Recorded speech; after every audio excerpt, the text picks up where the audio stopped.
Hi, can Hi, you all hear me? yes, we can hear you Yes, we now. I can was hear you about to now. say, all right. Okay, now let me go back. Okay. So, welcome everyone and to our lesson this week, lesson 4.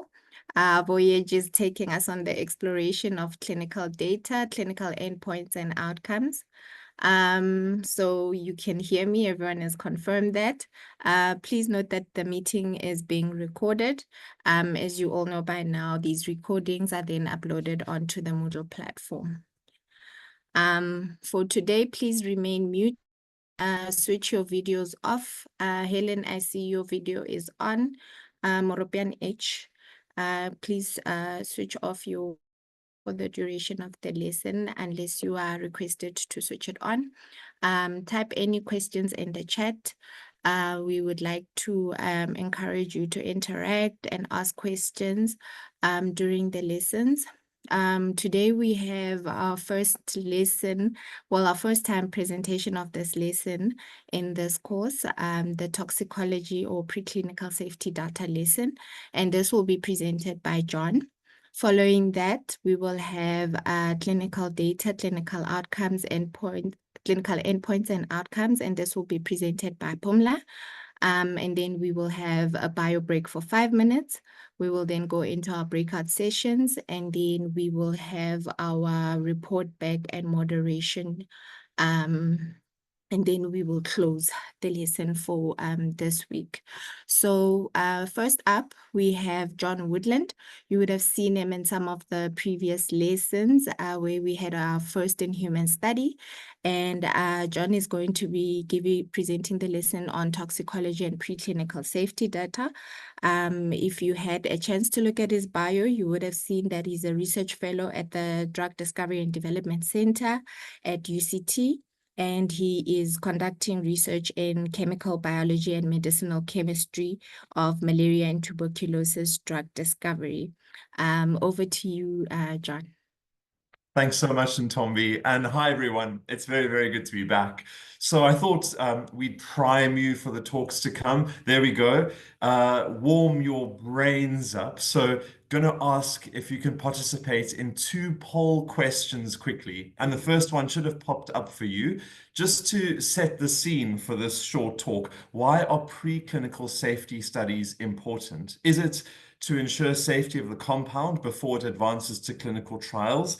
Is it to protect the participants in the human trials if the compound gets there? Or is it to comply with regulatory standards? Or is it, hint, hint, all of the above? So just take a moment or two to think about that.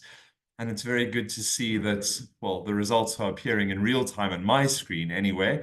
Looks like all of the above is winning out, which is the correct answer, right? We need to ensure safety of the compound in order to progress it into human trials. But we can only do that if it looks safe enough for those human participants. And of course, we have legislation, we have regulatory standards in place to make sure that that is the case. And those are points I hope to drive home in this talk.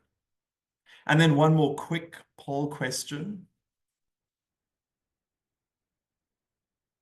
Which data form part of these preclinical safety studies, or these dossiers that are put together with the important preclinical information to make a good case, if that's the case, to progress a compound to human studies?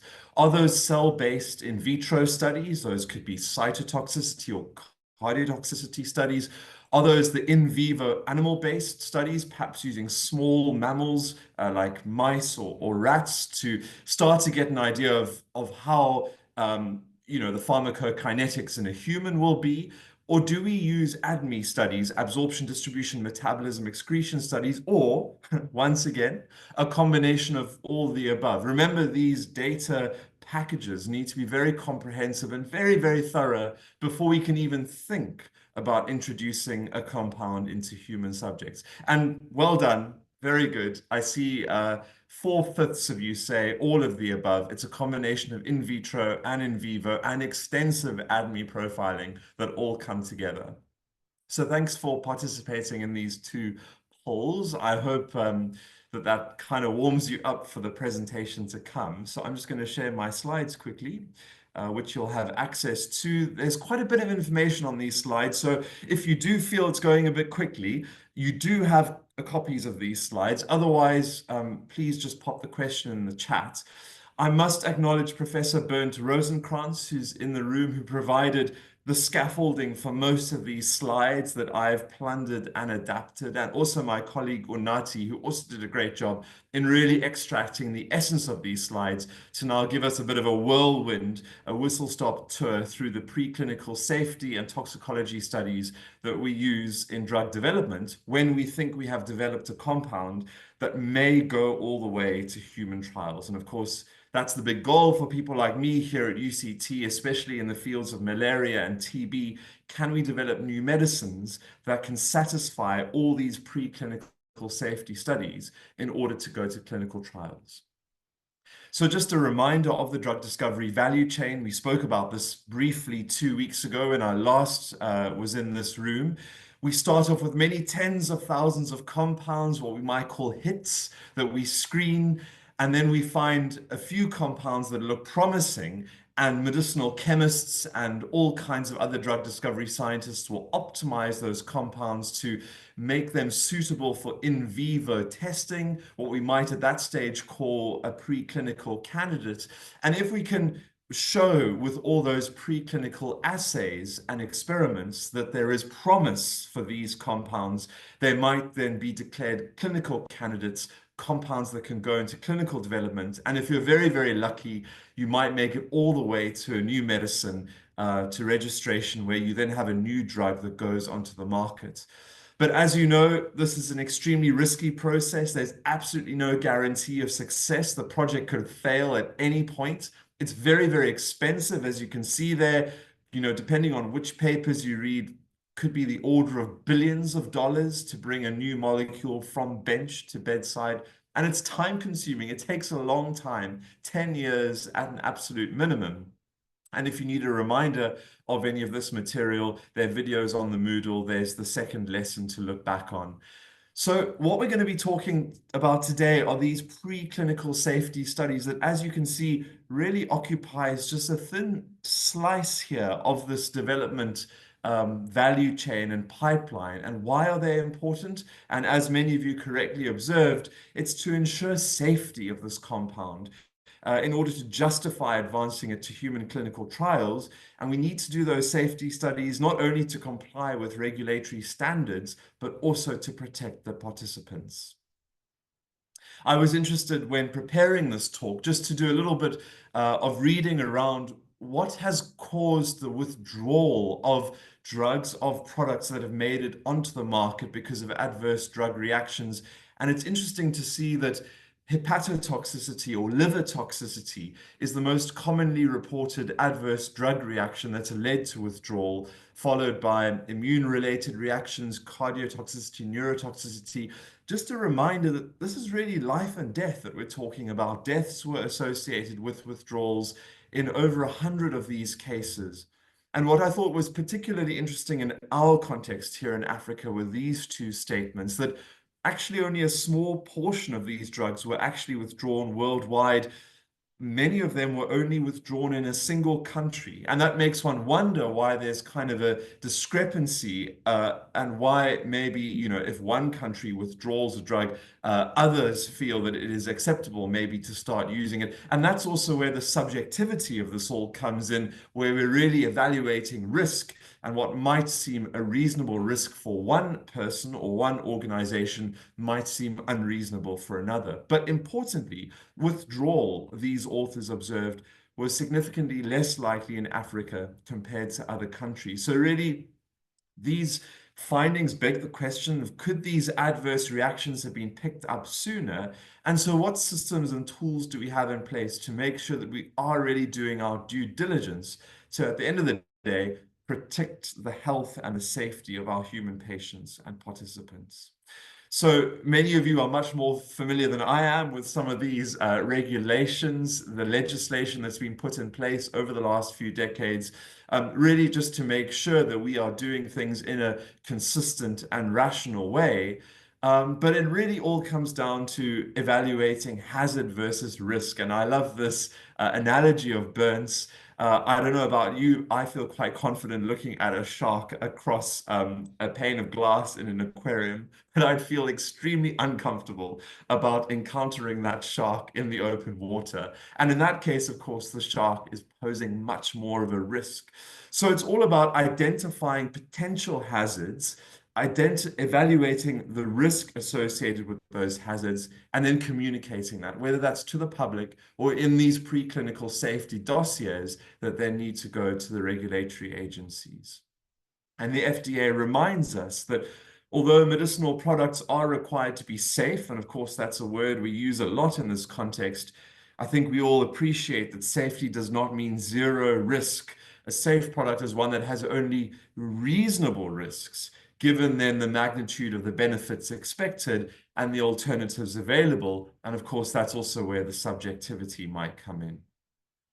So some of the objectives of these preclinical safety studies that we're going to talk about are really to identify these hazards that could influence clinical development of a compound or their post-registration use, and then to assess the risk associated with these hazards. And that's all towards paving the way for clinical trials. We want the reassurance to proceed, to know that we can then advance a compound into healthy volunteers, into phase 2, phase 3, and post-marketing phase 4.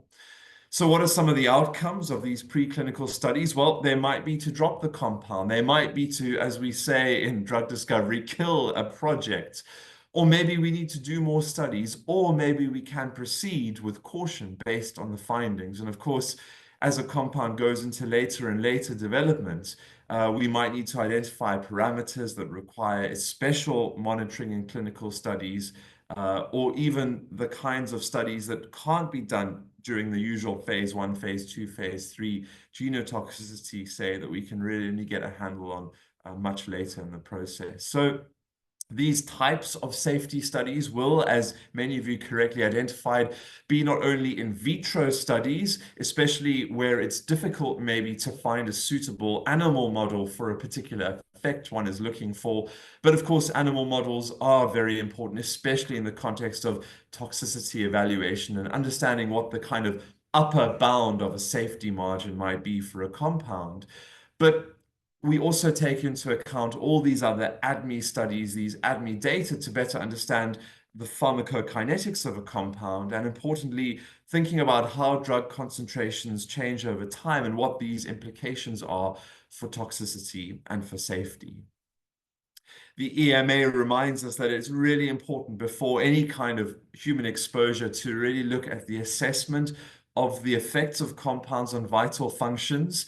And we need to determine things like the no observed adverse effects level, the NOAEL, which one might do in, say, a 14-day deep tox study in the preclinical phase before we can think about advancing a compound to human trials. So if you have a look at this chart on the right-hand side of the screen, this is morphine as an example with the effect of drug on the y-axis and its dose on the x-axis. We can then identify a therapeutic window. What is the minimum efficacious dose, the medium, the maximum efficacious dose? And that then helps us to determine a therapeutic window.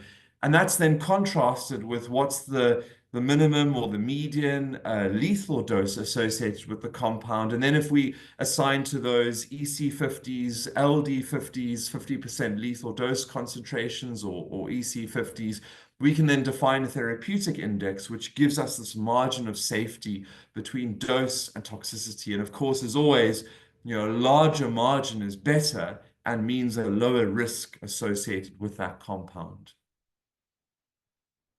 What will some of these toxicity assessments look like? Well, there could be single dose studies to identify very acute adverse effects, or maybe there need to be repeated dose studies in the case of long-term safety. We're always concerned about things like genotoxicity. What are the potential for DNA damage of a compound, or carcinogenicity? What is the cancer risk of a compound? Especially in women, what are reproductive toxicity effects that may affect fertility and development looking like? The safety pharmacology we spoke about in the previous slide, and of course, immunotoxicity as well.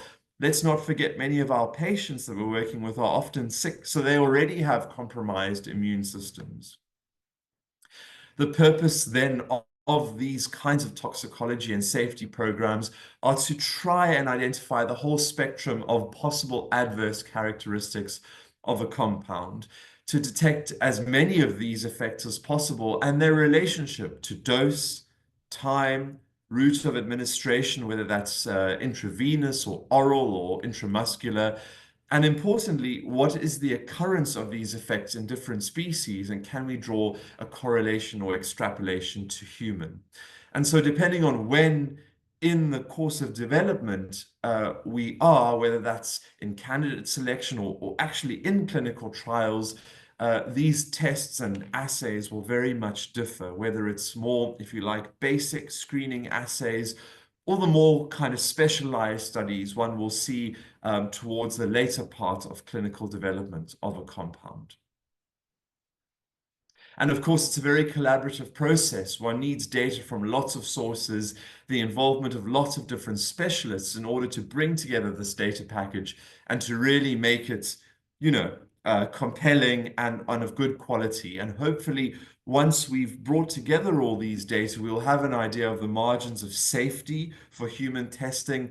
What do the effects really mean? Are they toxicological? Are they pharmacological? And so on, to really get a handle of, okay, we've shown promising characteristics of these compounds in maybe a cell-based in vitro environment. But as we move now to higher mammals and thinking about going into human trials, do we have a good handle on what the body is going to do to the drug and what the drug is going to do to the body? So some of the types of toxic reactions you might be interested in or looking out for, and of course this may be very specific according to the disease area, whether it's a cancer treatment or treatment for an infectious disease. Perhaps one's seeing exaggerated pharmacology, and this of course may be very dependent on the genetic makeup of the individual or the patient or the animal. Or are we seeing an unspecific or non-specific pharmacological effect? Are there pathological or genotoxic effects, carcinogenic effects that we're seeing? And you'll see here some examples of compounds which may generate those kinds of reactions. But it's important to think about their time courses as well. Is the onset immediate or is delayed effect? For something like carcinogenesis, cancer-causing effects, in the case of ionizing radiation, that kind of carcinogenic effect can take many, many years or even decades to reveal itself. And this may also depend on whether the effect we're seeing is reversible or not. And this is very important to know. When one removes that agent, does one then remove the effect one is seeing, or does the effect persist even after exposure to a compound has stopped? We need to think about extrapolation from animal to human and starting to predict appropriate doses for human patients. And of course, as you can imagine, there's never 100% concordance between animal models and human. Accurate estimations difficult. That's because there are big differences in the ADME properties of species. That said, we can still get a handle, though, on how something might behave in a human based on its behavior in non-human animals. Absorption and distribution may be similar.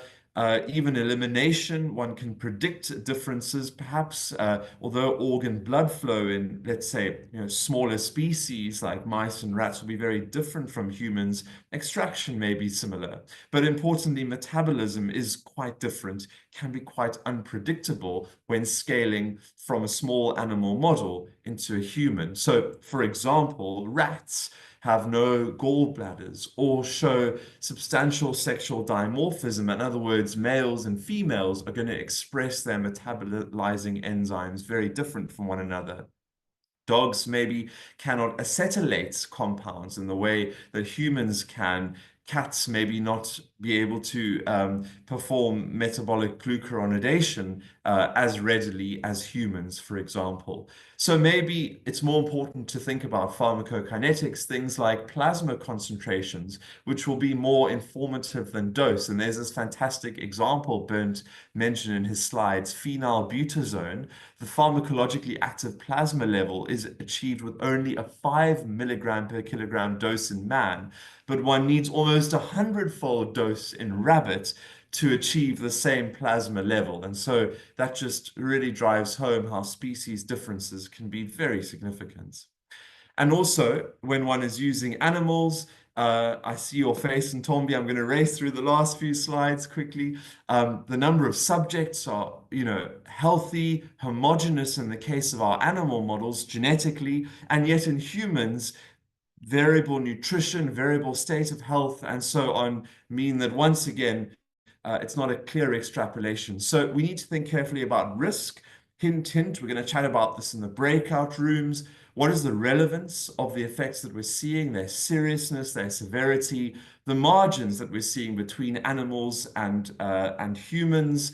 How do we measure and assess toxicity? And that's exactly what Pumla is going to be talking to us about shortly. Reversibility, and as I mentioned earlier, really the risk benefit for this indication. And so just for the last minute or two to bring it all home, here we have at H3D, at UCT, as I spoke to you about 2 weeks ago, this clinical candidate we developed, which went into first in human studies here at UCT and made it to phase 2A human clinical studies for malaria in Ethiopia. But then development was stopped for this compound. And why? And that's because of these toxicological studies I've just been talking about. A paper was published where they hypothesized that the malformations that were seen in rats could be due to inhibition of the target in the rats in combination with various off-targets. And because this compound is a kinase inhibitor, that's always a problem, selectivity. We can have a discussion perhaps now about how relevant these data to humans, given that these malformations were found in rats, but not in rabbits, and importantly, not in humans. But because this is a first-in-class compound, it is a kinase inhibitor, people are very, very cautious. And so that's why development of this compound was stopped. Fortunately for us, there are some other compounds similar in chemistry that are in preclinical development at the moment. And we're really hoping that maybe these compounds here will not have the toxicity issues that were identified with the MMV048 study. But just to really drive home the point that it's a difficult, complicated thing. A project can fail at any point, and our understanding is developing, is growing all the time. And some last points just to leave you to think about. Really, a challenge is the limitation of translating what we see in a non-human animal model all the way to humans. Importantly, thinking about ethics in light of animal studies, replacing animals when we can, reducing the number of animals, refining the studies. Can we minimize stress? And it's interesting that a pharmaceutical company like Merck has added a fourth R to these 3 Rs of animal use, also accepting responsibility for all animals in their reach. But with machine learning and AI, maybe we have better and better models, better 3D models, things like organoids that can really help us to diminish our reliance on non-human animal models, but pave the way, smooth the way to move compounds from preclinical development into clinical development and ultimately onto the market where they can benefit patients. So thank you very much. All right.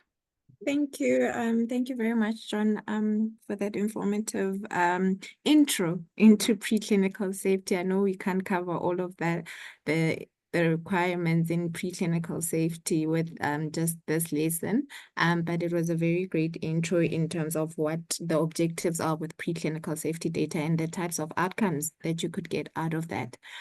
So for now, I'm going to open up the floor for questions. We don't have anything in the chat, but I'd like to encourage those who have questions to raise their hands and ask John some questions.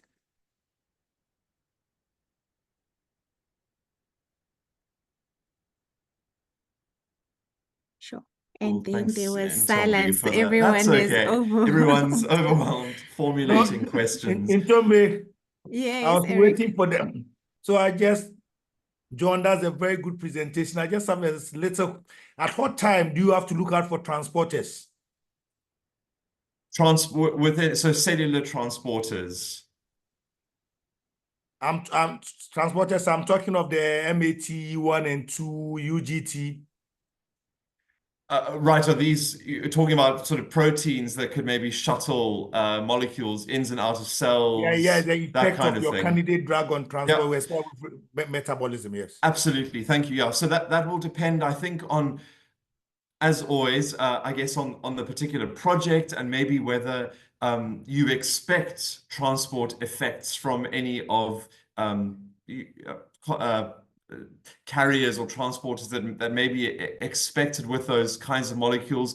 That's going to be part, I guess, as you start optimizing the compound and the hit to lead, the lead optimization stage. Maybe you'll do some initial pharmacokinetic or in vivo work.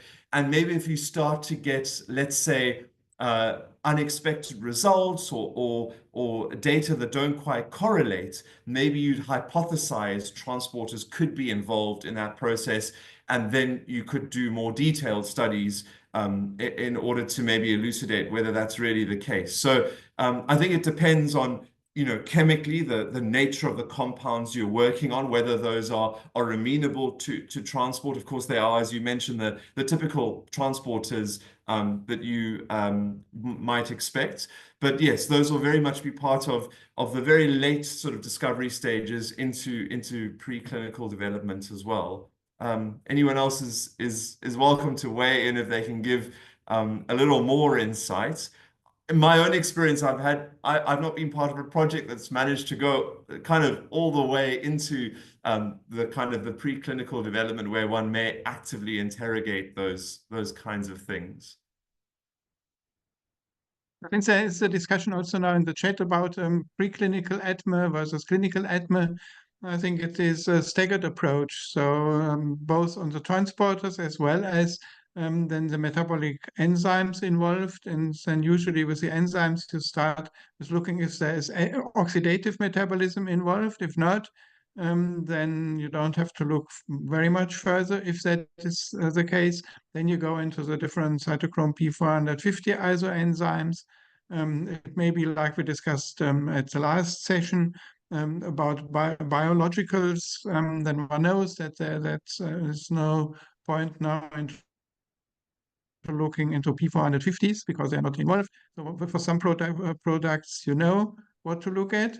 And for others, then you start building up your experience. And then anyway, the in vitro studies are much easier to do than in vivo animal studies, and they are easier to do than in vivo human studies.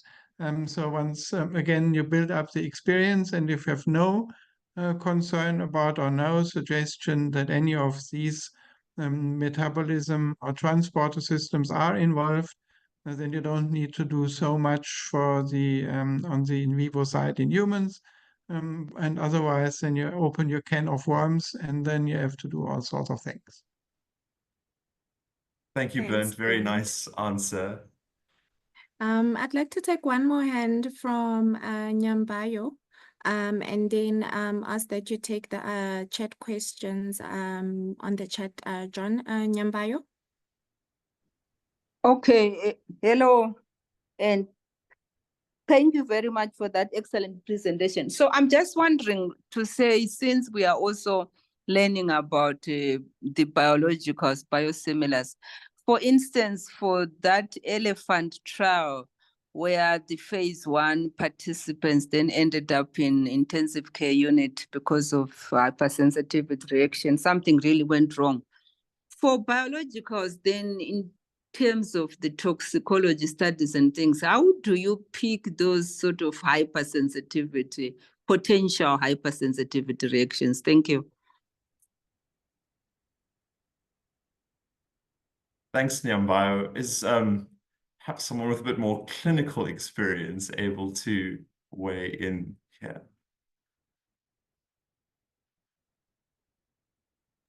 Are you referring to Arnold's lecture on biosimilars, or the example that we spoke about in the breakout room last time, Nyambayo? Nyambayo, can you please I'm clarify? just wondering that this is now 2024, And what lessons have we learned for biologicals in terms of toxicity studies? It looks to me more emphasis is on the other molecules. The small molecules. Yeah, smaller molecules. So do you have something for biosimilars in terms of toxicology, or we are just supposed to focus on the simpler molecules? Can I step in here? Biosimilars, then obviously there is already on that molecule something known from the originator product. But if you look generally on, say, biologicals, which have very complicated mechanisms of action, actually that's a crisis case that had been mentioned earlier, which was Tegenero, actually a German company, and the study was done in the UK.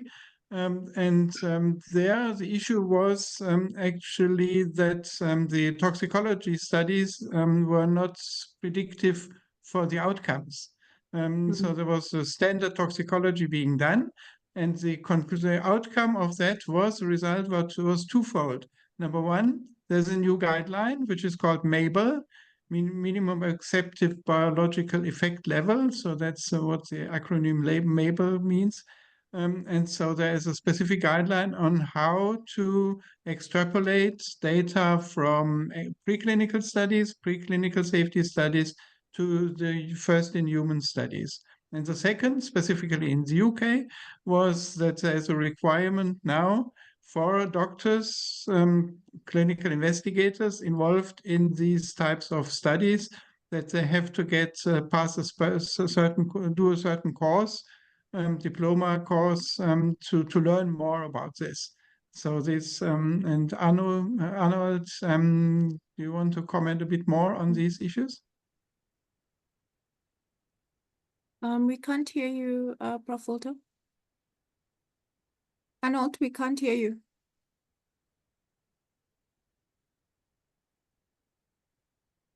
Still can't hear him.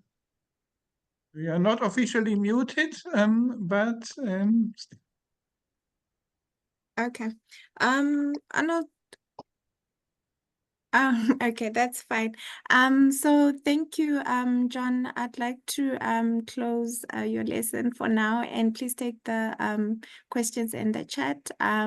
We're now going to, sorry, let me share my slides. We're now going over to Prof. Pumla's lesson.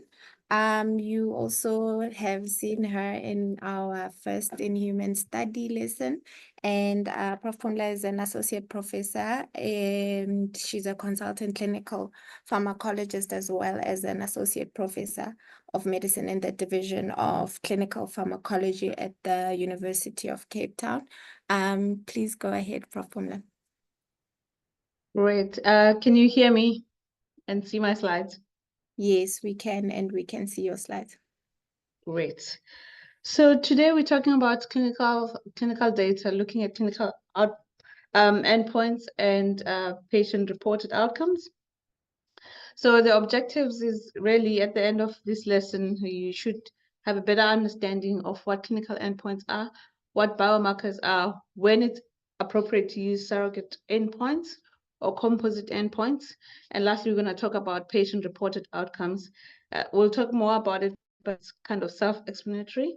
But more importantly, we're going to touch on what are the challenges of using both the composite and the PROs, or the patient-reported outcomes. So when you're looking at clinical data in a context of a clinical trial, what you want to do is to establish efficacy, safety, and tolerability of the compound or the new chemical entity. When it comes to the clinical endpoints, they are defined as, if you're looking at efficacy endpoints, you need to demonstrate to the regulator that the endpoints that you've chosen, they actually reflect the intended effects of your new chemical entity. These could be clinical events or symptoms that you're monitoring, or you can use surrogate markers. And in the clinical trial, these endpoints are actually used to make a decision that for the regulator to agree that your data that you've chosen is actually going to withstand legal standards for scrutiny, and it has to be substantial evidence that you can actually show effectiveness before the regulator can actually approve. So picking these clinical endpoints is one of the important steps with best practice when you're looking or designing a clinical trial. The analysis of these results has to distinguish what is the effect of the drug or what could be something else that explains why people present in a certain way. For example, if you're treating a medical condition and it has a fluctuating course of disease, some of the adverse effects, what is regarded as worsening of the disease, could be just part of the natural history of the disease, or you need to differentiate what is the effect or an adverse effect of the drug from placebo effect. The way you collect the clinical endpoints is also important, because that's why most of the clinical trials, when they design these studies, they want to make sure they minimize bias as much as possible.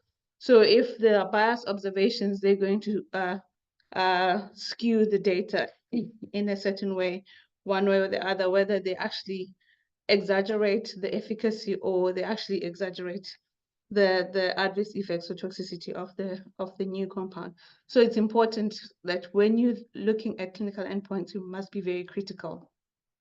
The clinical endpoints could either be multiple endpoints or a single endpoint. And if you have multiple endpoints, you have to specify the primary endpoints or the hierarchy. This is important when designing the study, because the primary endpoints are usually that's the primary endpoint you're going to use to look at the efficacy, because there's statistical power that's associated with choosing your primary endpoint. And that's what the regulator should look at when they're wanting to establish the effectiveness for approval. Then you can have secondary endpoints. Sometimes the secondary endpoints are usually just, if you had as a primary endpoint, what you would call a composite endpoint, the secondary endpoint could be like the individual parts of your composite endpoint. Or you can have secondary endpoints that will be different to the primary endpoint, but they're also important for supporting your primary endpoint. And then they should also be important for the clinically important effects. Then this exploratory endpoints, usually we know that when you are listing exploratory endpoints, they're usually, you're not powered to actually make a decision about the efficacy or the safety of the drug. And usually you don't know enough about the importance of those exploratory endpoints. Or it could be that we know that the prevalence of those is quite low, so you're not going to be able to get enough. So you record what happens to the study about those endpoints, but they are not critical for making the decision of whether the drug that you're testing is safe or efficacious. So the primary endpoints could be a single endpoint. So if you're looking at a cardiovascular drug, you want a drug that lowers blood pressure, and your primary endpoint is just blood pressure, it could be that. Or it could be multiple endpoints. For example, for a cardiovascular drug, you could say, I actually want to check if this drug that I'm testing will prevent or reduce cardiovascular death, heart attacks, and strokes. And in that way, if the primary endpoints are equally important, you could call them co-primary endpoints. And if if you then say, maybe we don't have enough, we're not going to get enough events of these individual endpoints, you can put them into a single endpoint, which is a composite endpoint. So you could say, I'm going to look at the cardiovascular death, heart attack, and stroke, and these are counted, combined into a single endpoint, and you usually looking at the first occurrence of any of those endpoints. And we're going to talk about the composite endpoint in a minute, but what's important is that they need to be of equal clinical significance. Sometimes you have a multiple or multi-component endpoint, which means you have a score, but you've had to look at several other items or components to actually get the score. For example, for depression, you can have 15-item question but you're only going to record a score of 29, which is also acceptable as a multi-component endpoint. Or you can have categories whether someone has responded to treatment or not when you're monitoring the efficacy of your compound. Going back to composite endpoint, because you're going to see this a lot, it's useful when you have more than one clinical outcome and they're all important and they are all affected by the treatment. What's important before you accept a composite endpoint is to make sure that you're not combining two varied things. For example, if the composite endpoint you're choosing includes death and eating, which are completely different clinically, and you know that the incidence of eating is going to occur more frequently than death, then you're going to have a result that's not useful for as a composite endpoint. So when you're looking at someone who's presenting a clinical trial using a composite endpoint, you need to make sure that it's actually going to be important in terms of interpretation, in terms of telling you what your intended effect of the drug is. And like I said, it's usually designed if you are looking at events that are fewer. So it's collectively, to get the number of events, it's going to be important to combine more than one clinical outcome. And then you only just, for any person who has an event, you just analyze the first occurrence of those designated component events. And then we have biomarkers other than the clinical data. And these are actually defined as a characteristic that's measured as an indicator of either a normal biological process or pathogenic process or response to a intervention, including drugs or new medicines. And these can either be molecular biomarkers, whether you're looking at histology, looking at X-rays, or physiologic characteristics such as the change in blood pressure. And a biomarker doesn't actually tell you what's happening clinically. So that's important to note, that it's not going to tell you how someone feels, functions, or survives. So there are several different biomarkers that can be used in clinical trials. Risk biomarkers could be used as predictor biomarkers, whether it's something you're going to use as a covariate. The diagnostic biomarkers are important usually for making sure that you're including the correct people into a clinical trial. The monitoring biomarker is important for monitoring the efficacy or safety of your compound. Then we'll have prognostic biomarkers, which we won't talk more about. We have predictive biomarkers, response biomarkers, and safety biomarkers. So I've chosen a few biomarkers to speak about for this afternoon, and we're gonna start with the diagnostic biomarker, which like I said, it's useful for detecting or confirming the presence of the disease of interest and identifying if there are subtypes of the disease. You can also look at whether it's severe, moderate, or mild type of the disease. And for the clinical trials, you want to know if you're including the right person. For the perfect or the ideal biomarker, it should be able to tell you with 100% sensitivity if someone has a disease, and 100% specificity if they don't have. But in the real life, there's usually something in the middle, nothing. I don't think most of these biomarkers have 100% sensitivity and 100% specificity. So some kind of interpretation is usually important. So with the monitoring biomarker, we'll use this a lot in patients, in clinical trial. So you want to know what happened with your intervention. So we'll be doing medical repeated measures, assessing the disease or medical conditions or evidence of exposure to a product or an environmental agent. It measures the disease progression or worsening of existing abnormalities, or the change in severity of the disease, or even some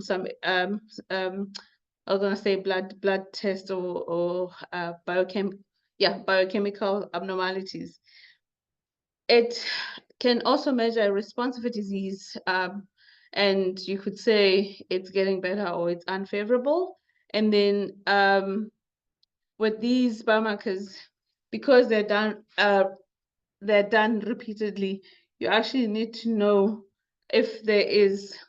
You're not only looking at whether there's a change or not. You have to look at the rate of the change, the magnitude of the change, and it has to be usually compared to the patient's own baseline. For pharmacology, for monitoring biomarkers, a good example could be the drug concentrations in interventional studies.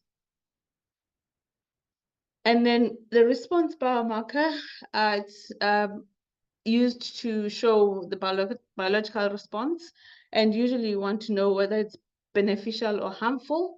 And one of the typical examples of drugs that have a response biomarker is when you're using an anticoagulant, warfarin. So the monitoring for this biomarker is INR, which is usually a good pharmacodynamic biomarker, because for most of the time, when you're doing a clinical trials, you sometimes have to rely on the patient, at least with a pharmacodynamic biomarker, such as an INR. You can objectively say someone is taking their medication or not.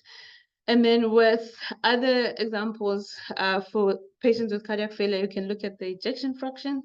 And then if someone has an infection, you can look at CRP. But these are useful for just establishing the proof of concept as well. And then you have surrogate endpoints. So surrogate endpoints are actually endpoints that do not tell you about the clinical conditions. So for the HbA1c, for example, you're looking at how glucose is controlled. And then with the viral load, you're looking at whether someone has HIV is controlled. For cholesterol, you look at HDL, and then for blood pressure, as a surrogate biomarker, you could be looking at the risk for cardiovascular events. There's several other examples of these biomarkers, but for the clinical trials, because we're looking at efficacy, safety, and tolerability, safety biomarkers are usually very important, and they're usually measured before and after the exposure to your new chemical entity. And they will then, in that scenario, indicate whether the presence of that biomarker shows toxicity or not. And then with the safety biomarker, you actually want a biomarker that's going to tell you that there is trouble before someone complains of clinical toxicity, and whether the toxicity is reversible or not. On your right, there's a table that actually just shows a few examples of what are usually used as safety biomarkers. I'm not going to go through all of that in the table, but the important thing is that you need to be monitoring them before the clinical signs actually appear.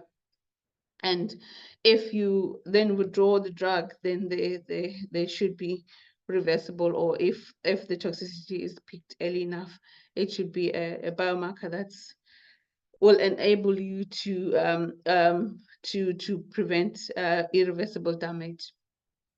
So I've spoken about several biomarkers, and more importantly, if you don't have the hard clinical endpoints, you can actually use surrogate endpoints, which can be used for submissions for approval.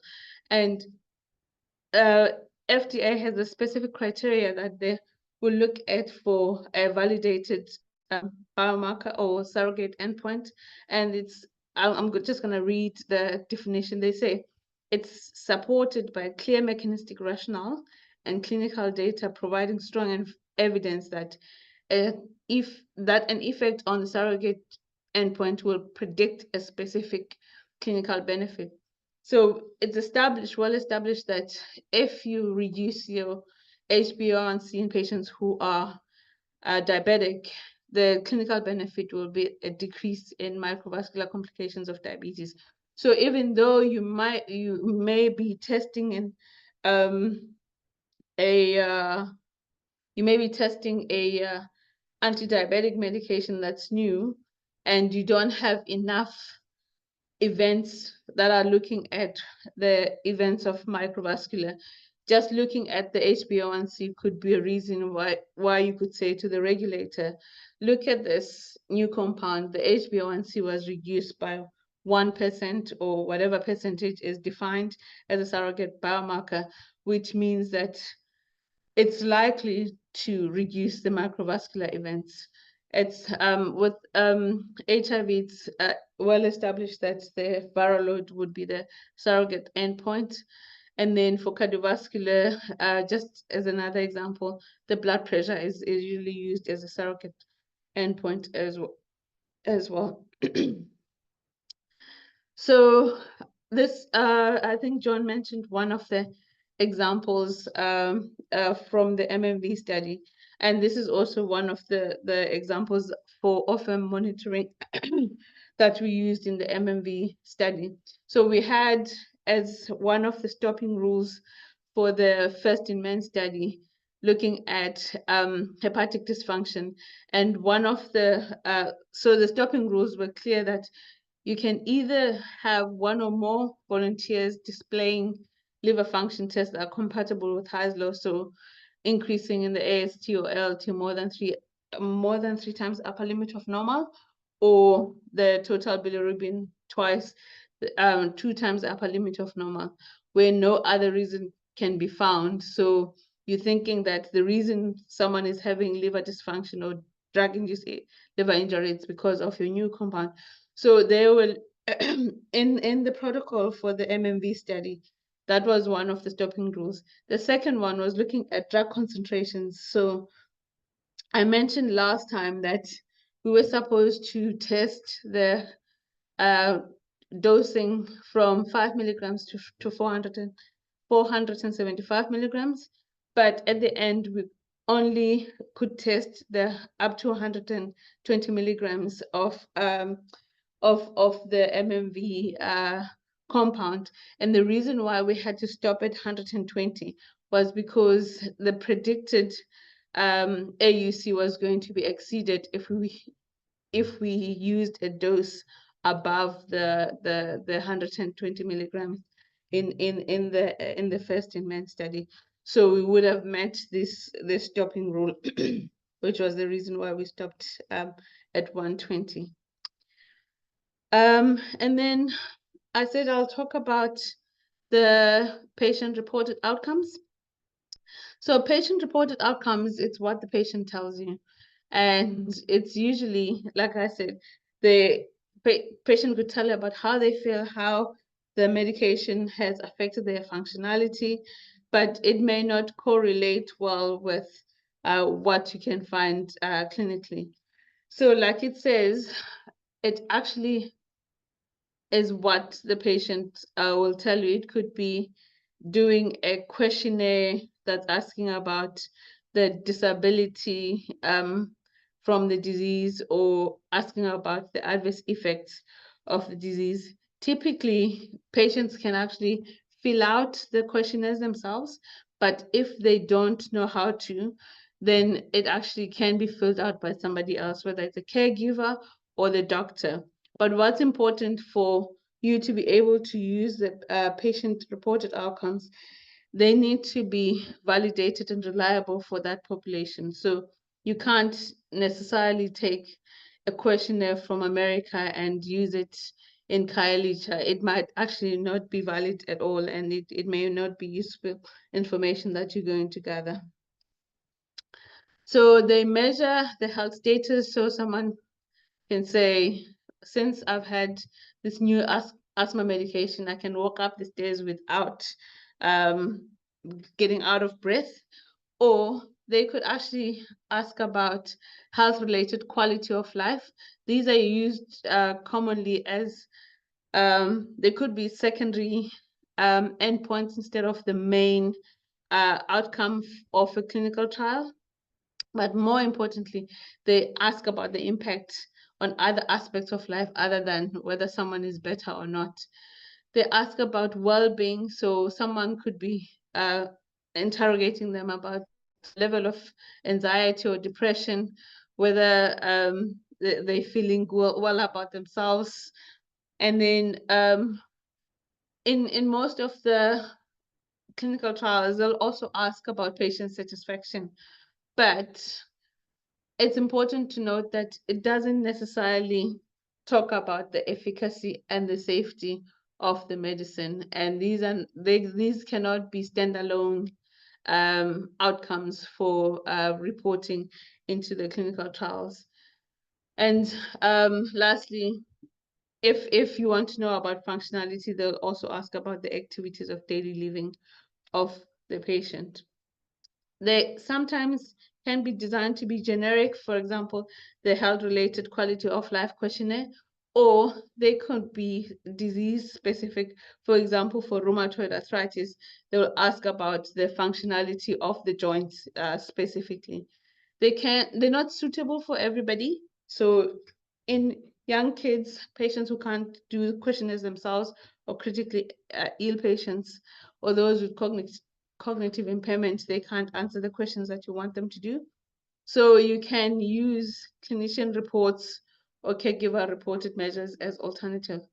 And most importantly, these patient reported outcomes are always subjective because you're getting the answer from a patient and there's no way to verify what they're saying is accurate. So you must always know that they're going to be a bit subjective. For example, when doing clinical trials for pain, you can use visual analog scales, but even though you're trying to objectify or to be as objective as possible, the answer is still going to come from the patient. For example, if the patient say they have the worst pain possible, then you have to believe that they have the worst pain possible.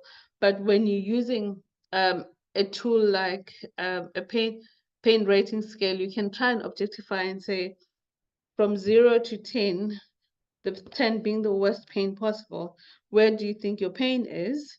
And if they say it's an 8, and then you give them the medication or the drug of the experimental medicine, and they say their pain has now gone to a 4, at least you've reduced the pain by half.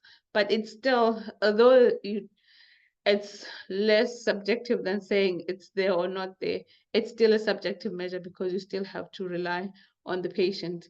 And with the pain assessment tools, the important thing is to actually relate it or compare it to the patient's own baseline, because you can't compare it to the next person.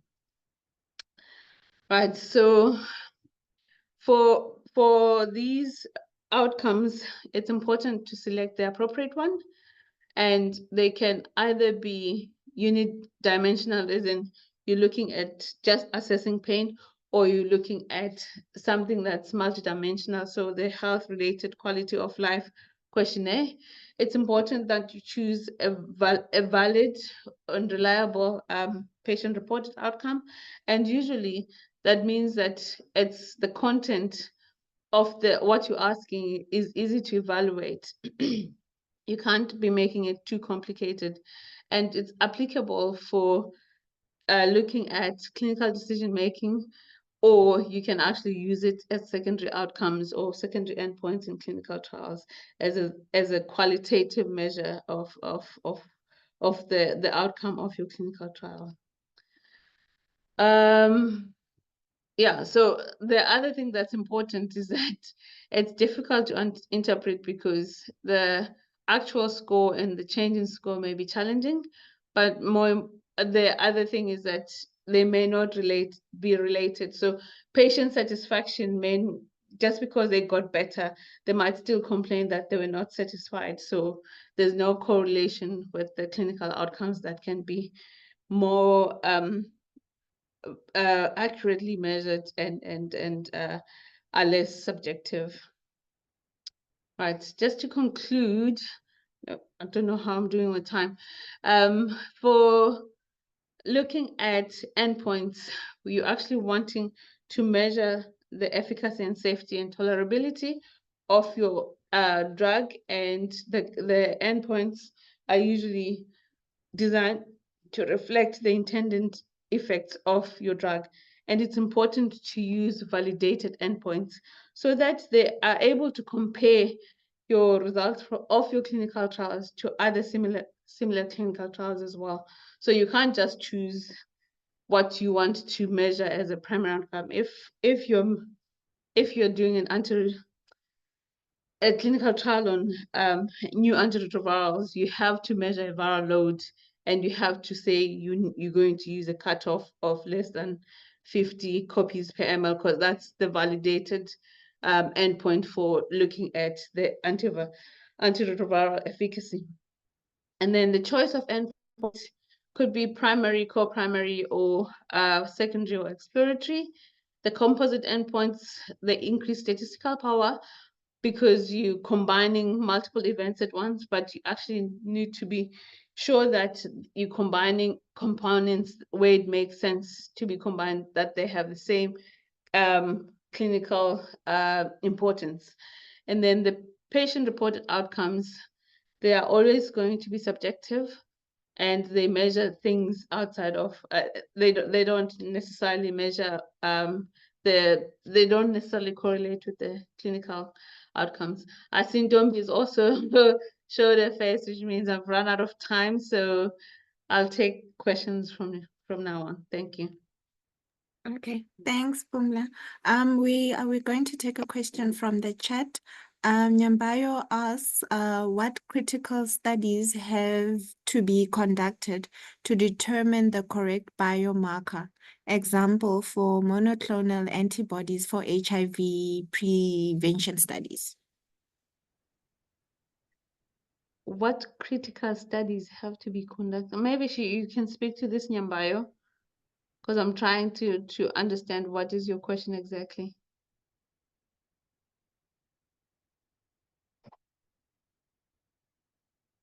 Is Nyambayo still in the room? Nyambayo, are you there?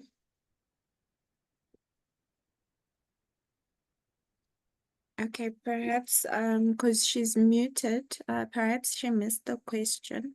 Is there any? I'm not understanding what the question is. What studies need to be done?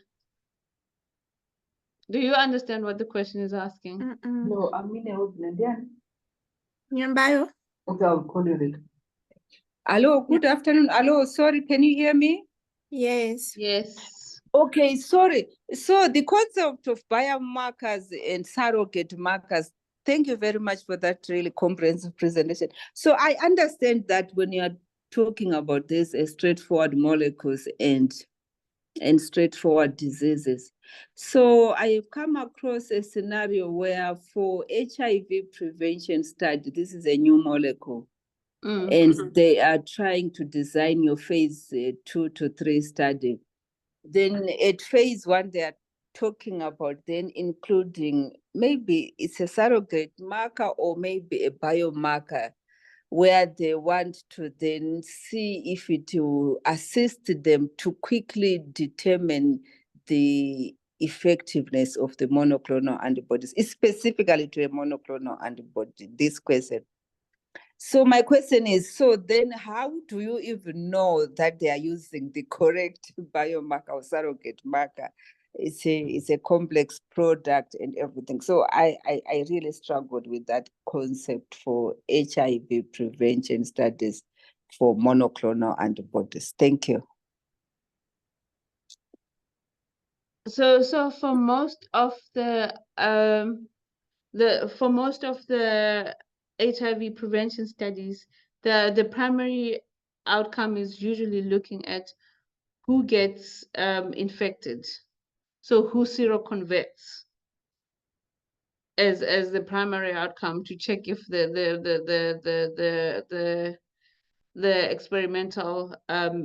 experimental drug is actually preventing the HIV infection. So when you're talking about biomarkers, how do we know which one is appropriate? I think that's the one that's accepted and for the question you're asking, which is, does the drug that you're using for prevention actually prevent HIV transmission? I don't know if that answers your question. You would have to look at who seroconverts, because they'll have to do serial HIV tests to check for the seroconversion. Arnold, you can feel free to add. No, it's not nothing. Can you hear me now? Yes. Okay, I'm happy. Fumla, thank you very much for the excellent presentation. I missed out one aspect, and maybe we can't discuss it now, but I think the students should be aware of specific phenomena like placebo and nocebo effects in clinical trials, which can be serious confounders.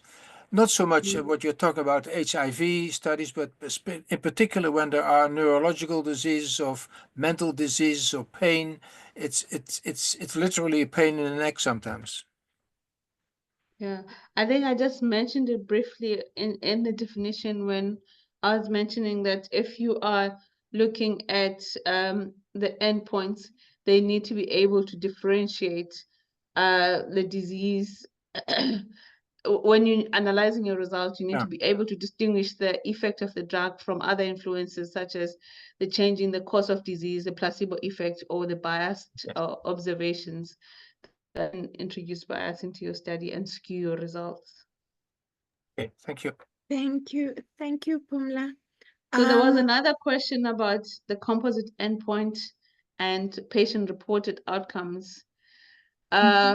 Composite endpoint, like I said, it's when you are combining more than one component into a single endpoint.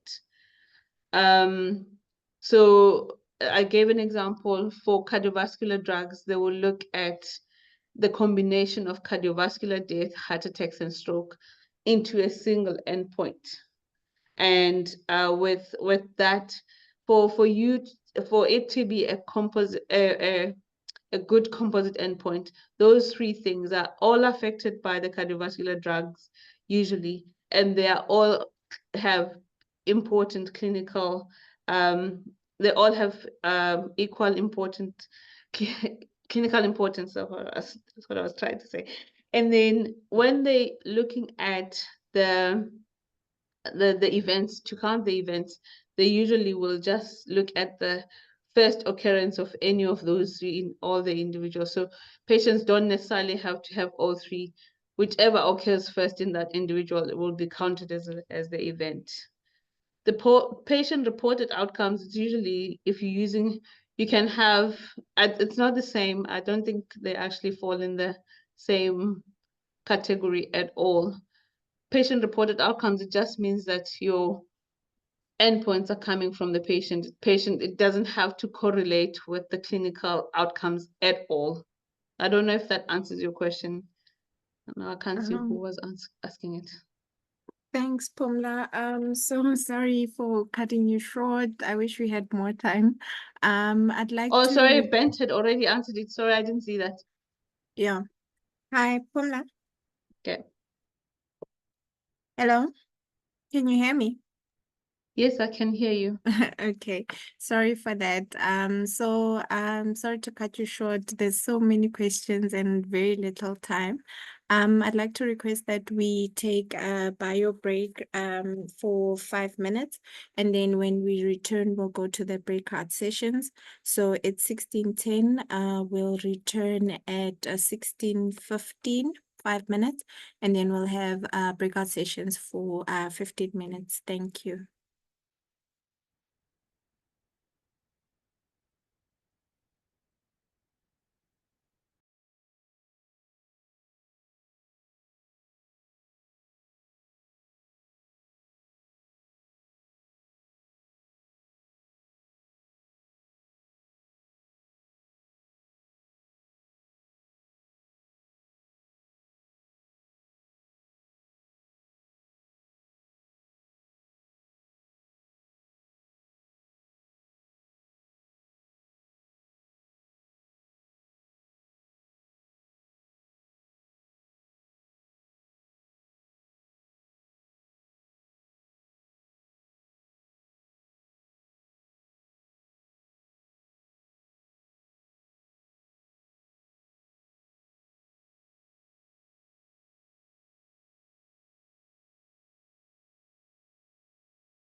Welcome back, everyone.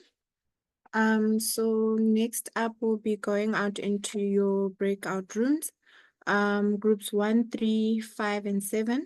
You will have the first question, which has 2 parts to it. And rooms 2, 4, 6, and 8, you will be tackling the second question. Stephanie, please take us out to the breakout.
Welcome back, everybody. I hope you had very busy discussions and active interaction from your groups. How did it go, John?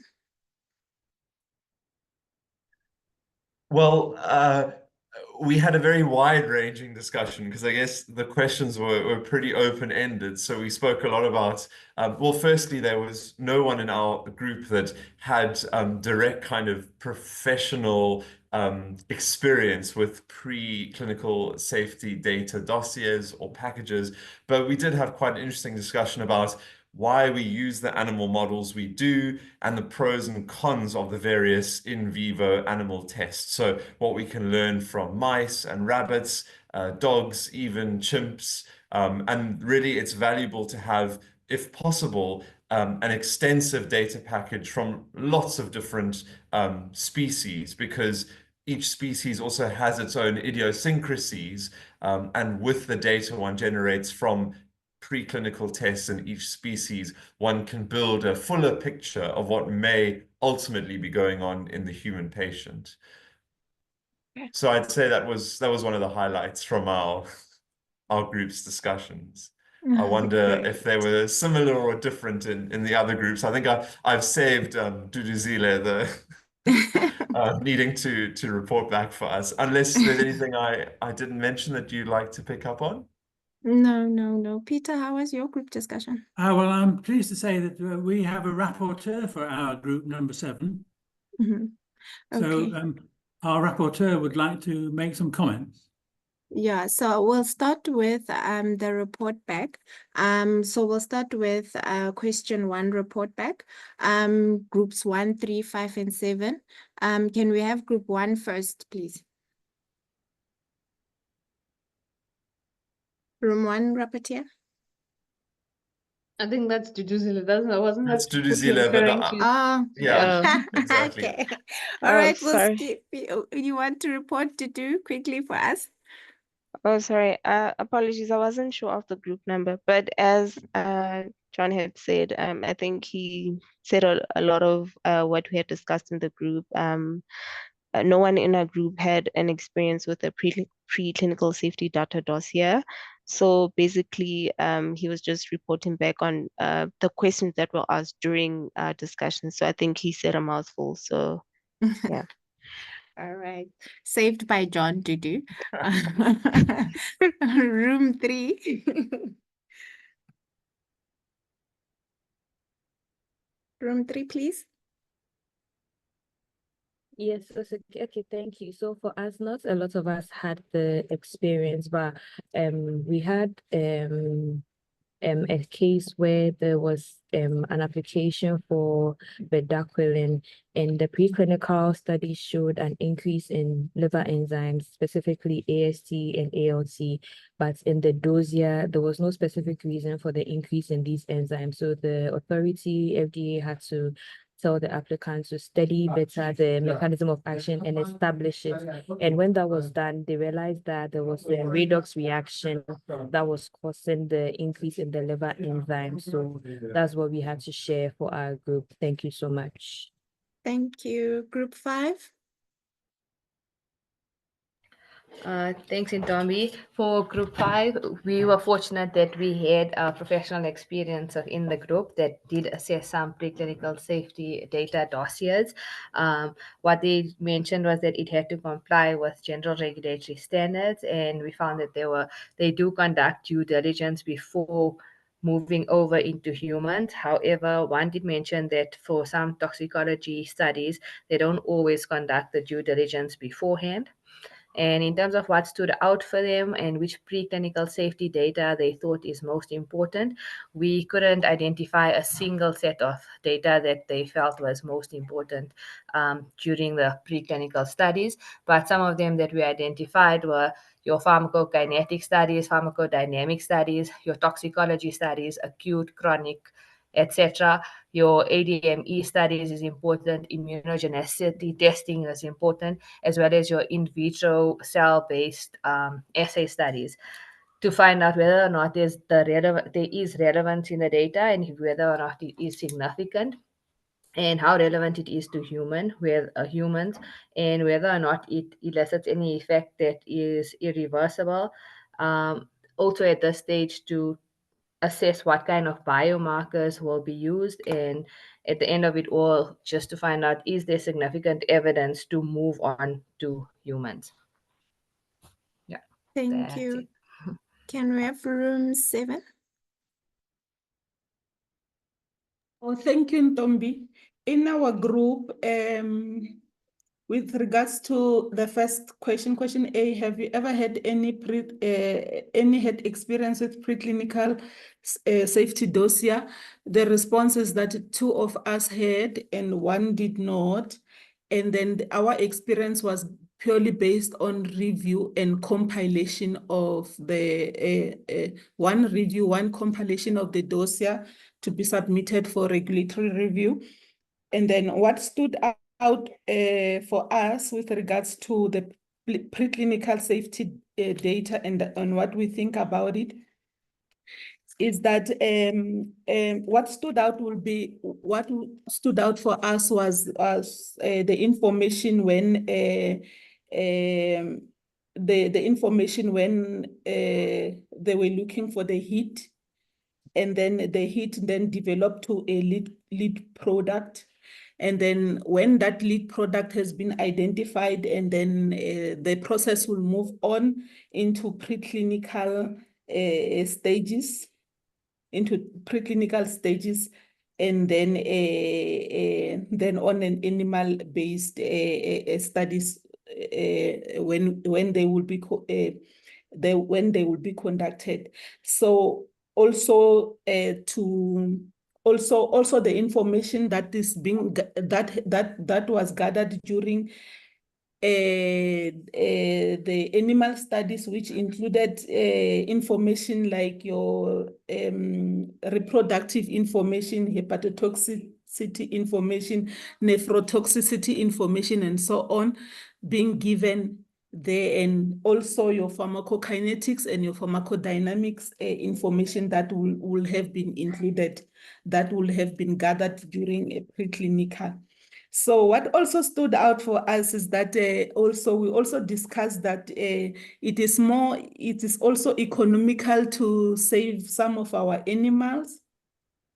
That is why not all the lead are used.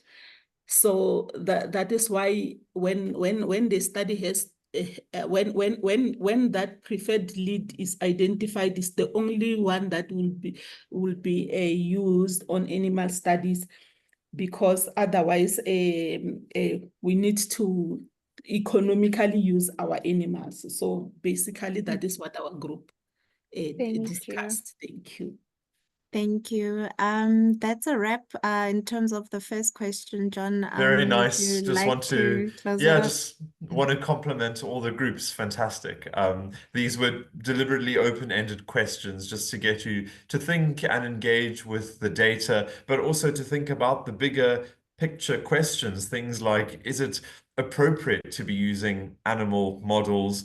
How can we minimize the harm we cause to non-human animals? We spend a lot of time thinking about how we can treat humans as well as possible. We all in this business because we want to make the world a better place and heal patients who are suffering ill health or conditions. But let us not forget our non-human counterparts. They also deserve a similar kind of care and respect. So really nice to hear the sorts of discussions that are going on. Well done, everybody.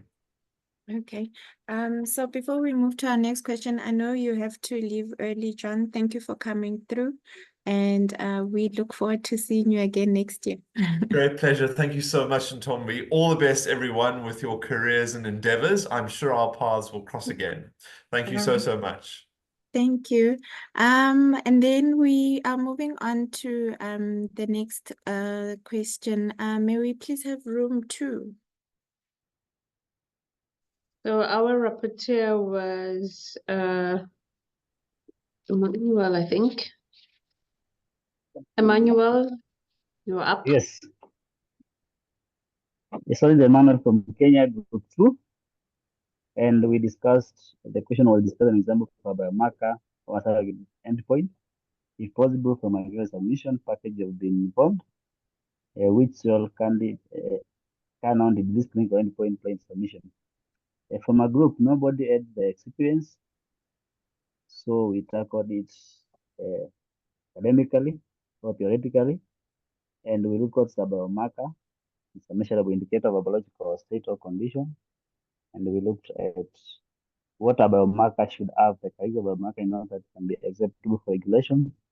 We talked of it being specific, reliable to predict outcome of interventions, and validate every meaningful.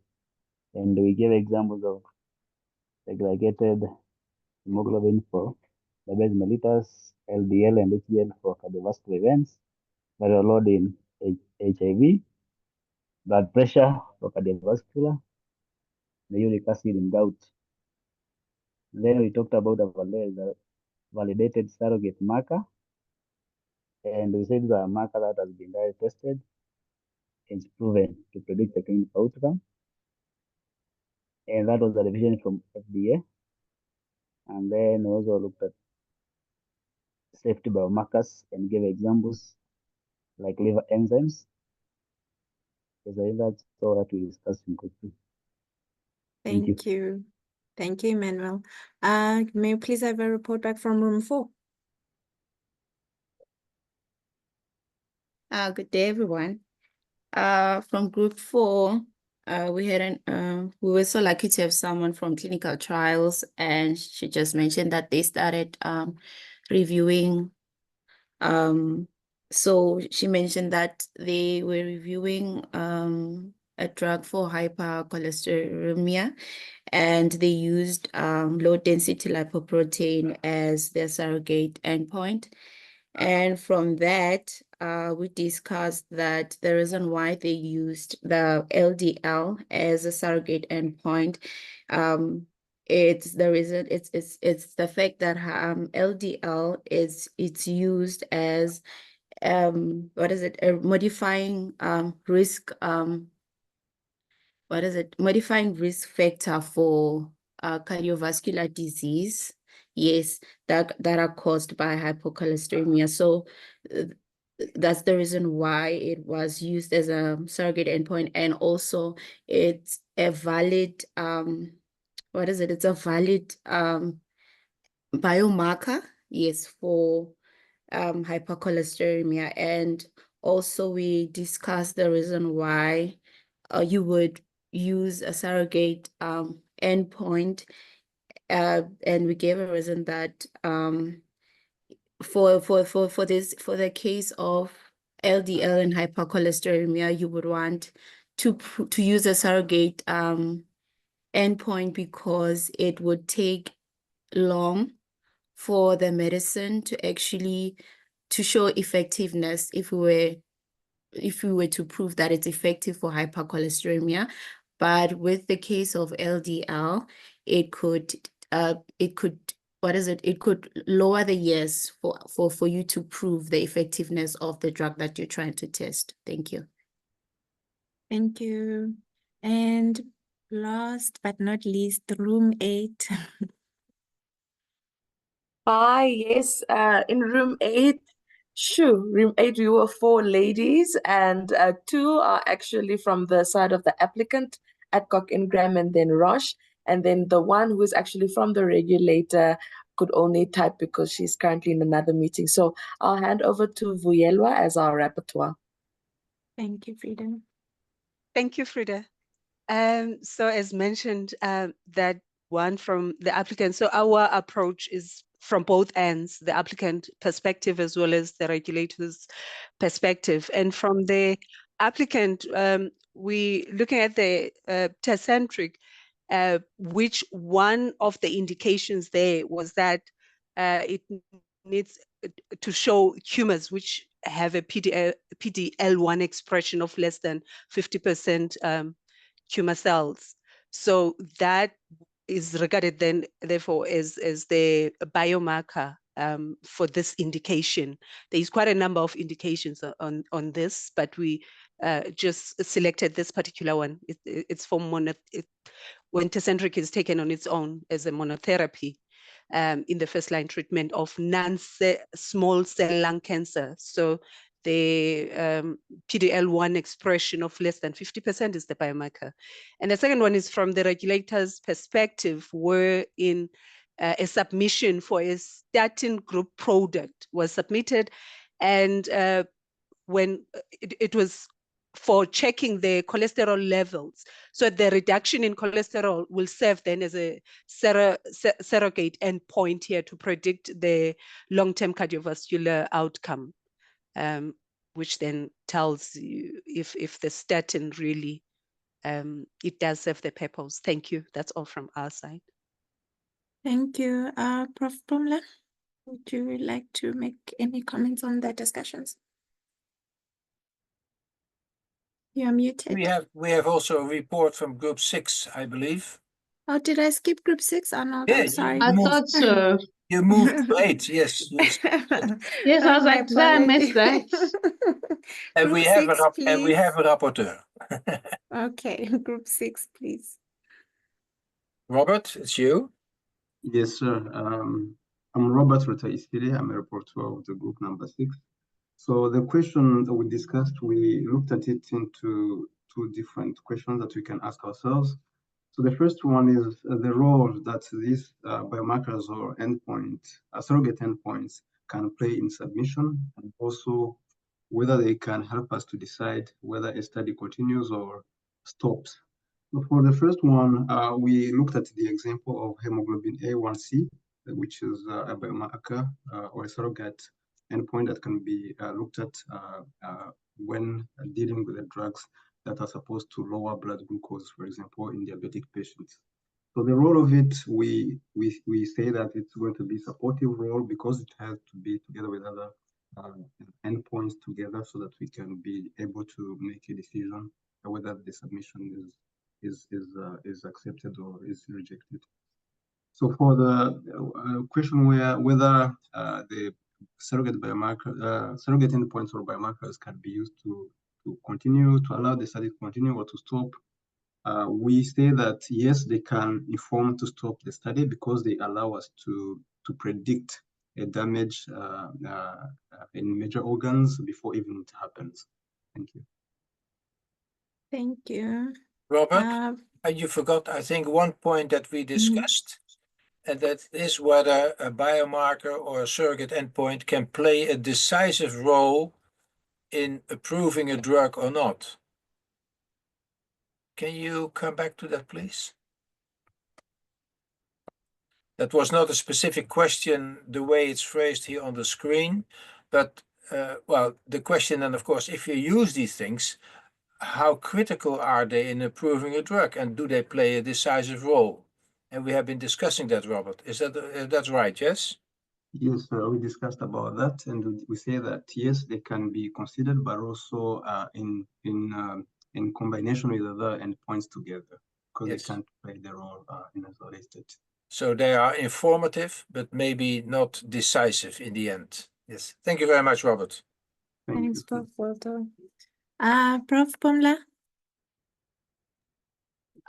I think most groups actually clearly had very fruitful discussions about biomarkers and their roles in the NDA submission.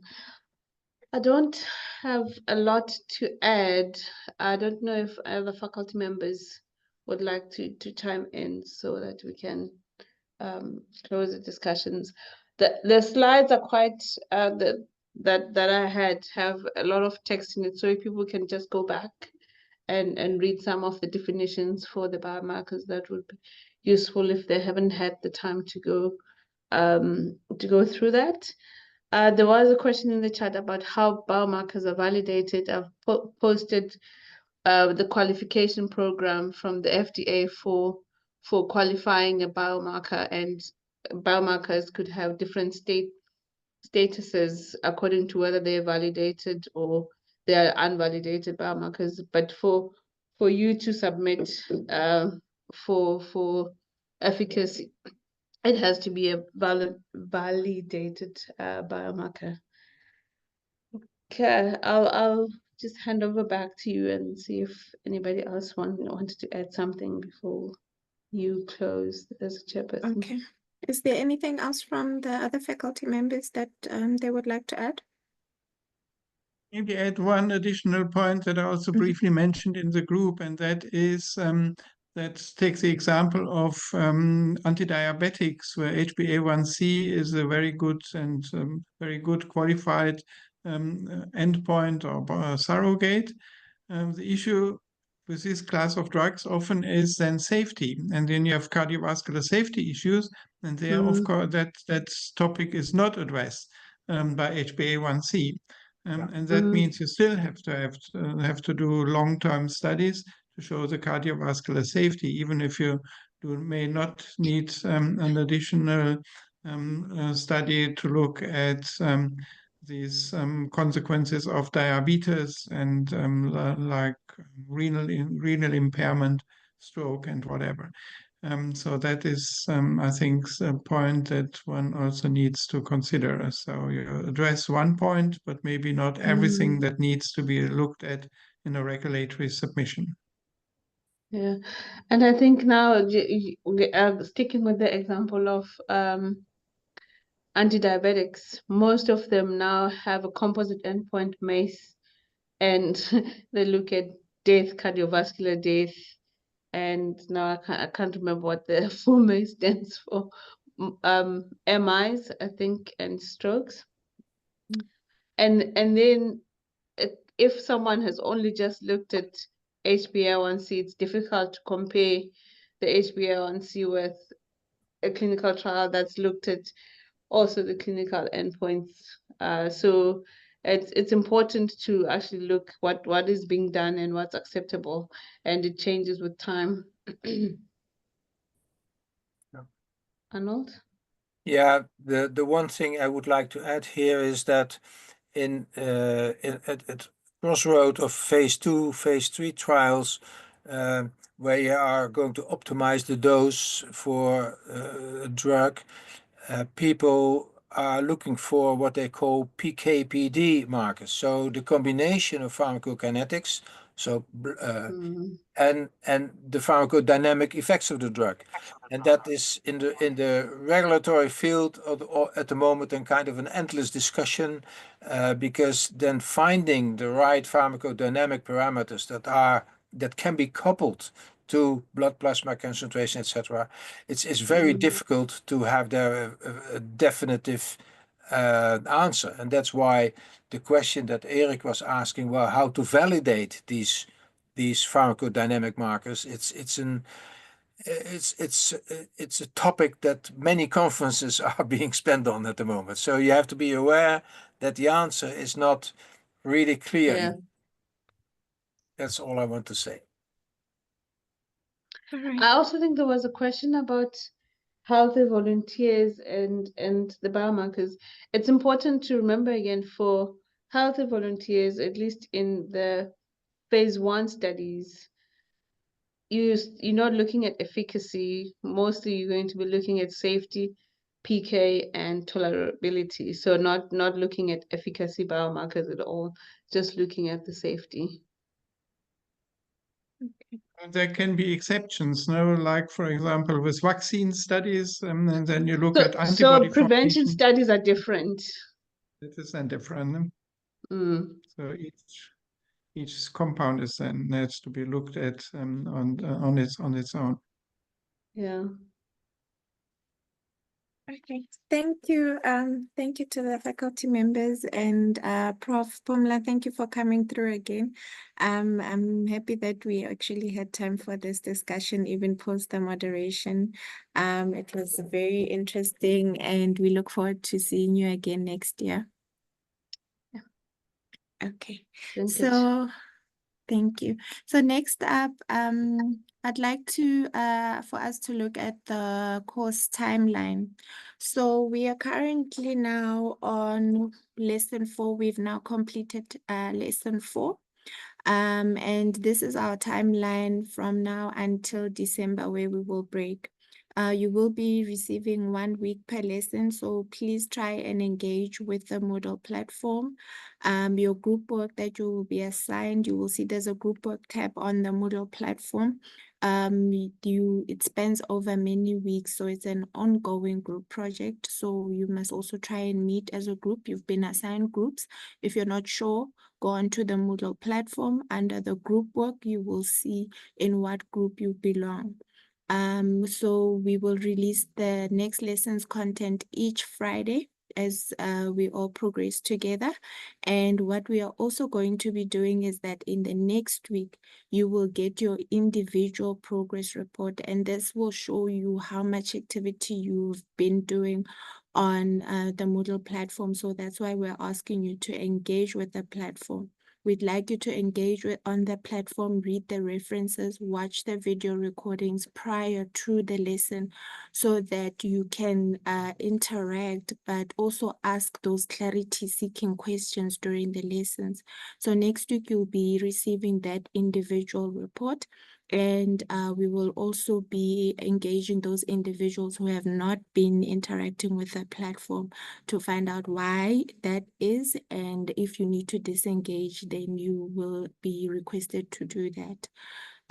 So moving forward, next week, we have our lesson 5 by Dr. Burka Lemon, which is clinical data for regulation and product licensing.